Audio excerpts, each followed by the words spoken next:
형제와 여러분 안녕하세요. 오늘은 9월 29일 목요일 부지 중에 범한 죄도 씻어야 합니다 라는 제목으로 레위기 4장 13절부터 26절까지를 묵상하겠습니다. 13절 만일 이스라엘 온 회중이 여호와의 계명 중 하나라도 부지 중에 범하여 허물이 있으나 스스로 깨닫지 못하다가 그 범한 죄를 깨달으면 회중은 그 수송아지를 속죄죄로 드릴지니 그것을 회막 앞으로 끌어다가 회중의 장로들이 여호와 앞에서 그 송아지 머리에 안수하고 그것을 여호와 앞에서 잡을 것이요.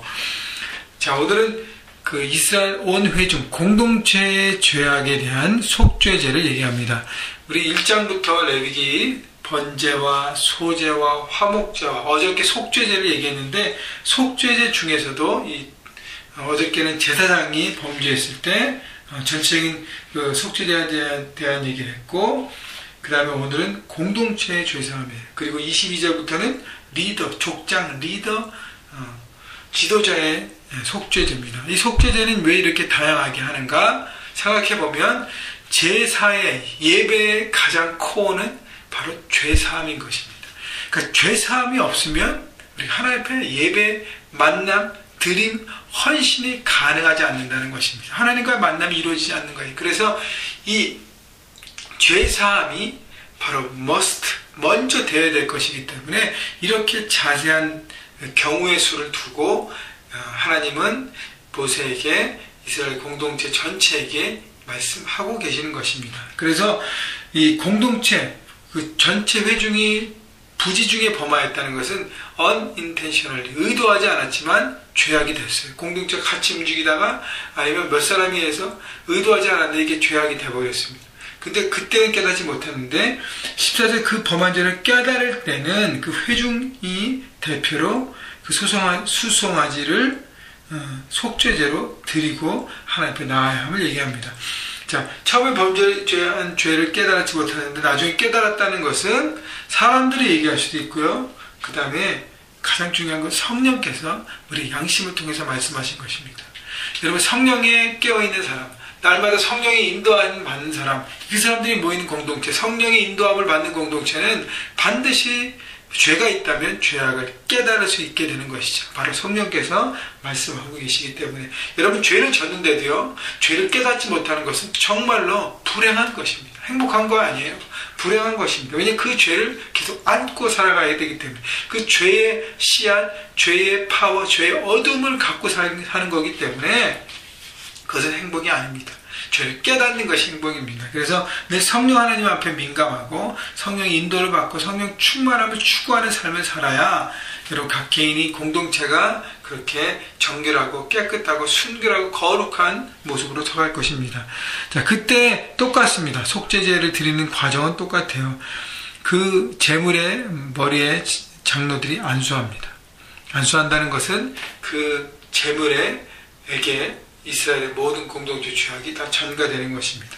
그리고 16절 기름 부음 받는 제사장은 그 수송아지의 피를 가지고 회막에 들어가서 그 제사장이 손가락으로 그 피를 치고 여호와 휘장 앞 7번 뿌릴 것이요.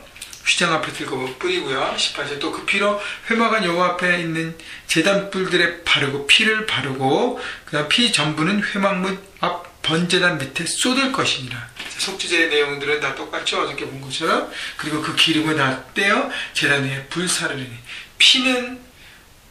피를 찍어서 휘장 앞에서 7번 뿌리고 그 다음에 그 제단불에 피를 바르고 그 다음에 제단 밑에 다 나머지 피를 쏟아냅니다.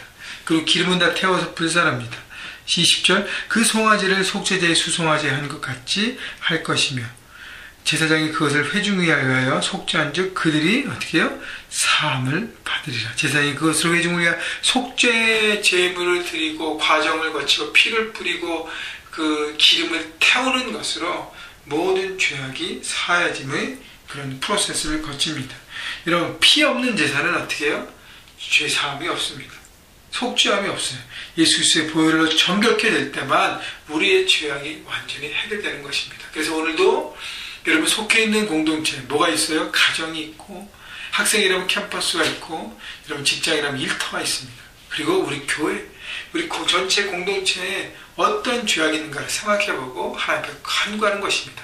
거기에 대한 내가 책임을 지고 하나님 앞에 나가는 것이죠. 그래서 수송아지를 그렇게 드리면서 하나님 앞에 나아가는 것입니다. 22절, 만일 족장이 그의 하나님 여호와의 계명 중 하나라도 부지 중에 범하여 허물이 있었는데 그가 범죄한 죄를 누가 그에게 깨우쳐 주면 그는 흠없는 숫염소를 예물로 가져다가 하면서 속죄제를 드립니다. 자, 족장, 바로 리더를 얘기하고 지도자를 얘기합니다. 계명 중에 하나라도, 여러분 어저께도 말씀드렸지만 계명 중 하나라도 지키지 않으면, 하나라도 불순종하면 그것은 죄악입니다. 하나인데 뭐 어때? 하나 정도야. 지금은 괜찮지 라고 생각하면 큰 오산인 것이죠. 작은 것 하나라도 범죄하면 그것은 죄악입니다. 그런데요, 혹시 리더가 깨달을 수 없을 때가 있어요. 근데 23절 보니까 누가 그에게 깨우쳐 주면 하고 얘기합니다. 여러분, 지도자인데 리더인데 다른 사람의 말을 듣고 기울이고 자신의 죄를 깨닫는 사람이 복된 사람이에요. 바로 다윗과 같은 사람이죠. 나단 선지자 통해서 자신의 죄악이 얼마나 큰 죄악이었는지, 간통과 그리고 살인과 거짓과 많은 것들을 하나님 앞에 지었는데 그거를 묵인하고 많은 왕국에 있는 사람들이 쉬쉬거리고 있을 때 나단 선지자를 통해서 하나님 말씀하십니다. 그리고 다윗이 그 말씀을 듣고 무릎 꿇고 철저하게 하나님 앞에 나가고 제사를 드리고 회개하고 눈물로 주님 앞에 나갑니다. 여러분, 그것이 바로 다윗의 성공과 다윗의 탁월함과 다윗이 하나님 앞에 쓰임받는 그런 제 리더가 됐다는 것입니다. 여러분, 혹시 인간이기 때문에 넘어질 수 있습니다. 그런데 다른 사람의 말을 귀를 기울일 수 있어야죠. 남편은 아내의 말에 귀를 기울일 수 있어야 합니다. 아내는 남편의 말에 귀를 기울여야 합니다. 또 자식들의 말에도 귀를 기울여야 합니다. 부모님의 말씀에도 귀를 기울여야 합니다. 컸다고 안 들으면 안 되는 것이죠. 여러분, 학교에서도요, 친구들에게, 또 직장에서 동료들에게, 윗사람에게, 또 아랫사람들에게, 주변 사람들에게 나에게 말하는 것을 내가 귀 기울여야 합니다. 물론 분별할 필요는 있지만 잘 들어야 하는 것입니다. 여러분, 그래서 삶의 현장에서 우리가 영향력 있는 리더로, 제자로 서가는데 주변에서 내게 얘기하는 그 귀한 얘기들을 잘 들어야 하는 것이죠. 영적인 지도자가 하는 얘기, 영적인 리더가 하는 얘기인데 여러분을 사랑하는 사람들이 하는 얘기들을 잘 듣고 그것을 내 것으로 삼을 때 결국 우리는 하나님 앞에 거룩한 사람으로 서가는 것입니다. 그래서요, 그것을 깨어있는, 다른 사람의 말을 듣고 열린 귀를 갖고 있는 리더로 우리가 서갈 때 우리 삶에 발전이 있고 소망이 있는 것입니다. 24절, 그 숫염소의 머리에 안수하고 여호와 번제물을 잡는 곳에서 잡을지니 이는 속죄제라. 자, 속죄제를 드리는 것이죠. 25절, 제사장은 그 속죄제물의 피를 손가락에 찍어 번제단 뿔들에 바르고 그 피는 번제단 밑에 쏟고 그 모든 기름은 화목제물의 기름같이 제단 위에 불사를 지니 이같이 제사장이 그 범한 죄에 대하여 그리 위하여 속죄한 즉 그가 사함을 얻으리라. 피로 인해 새롭게 되고 죄 사함을 얻게 되는 것입니다. 여러분, 그래서요, 우리 지금 속죄제를 계속적으로 묵상하고 있는데 여러분의 개인의 죄악, 또 여러분이 속해 있는 그 공동체의 죄악 있다면, 하나님께서 말씀하신다면 깨닫고 주님 앞에 예수 그리스도의 보혈을 의지하고 여러분 나아가십시오. 죄사함을 주께서 우리에게 허락하실 것입니다. 십자가의 보혈을 통해 우리의 죄악을 깨끗게 하시고 정결케 하시고 새롭게 하실 것입니다.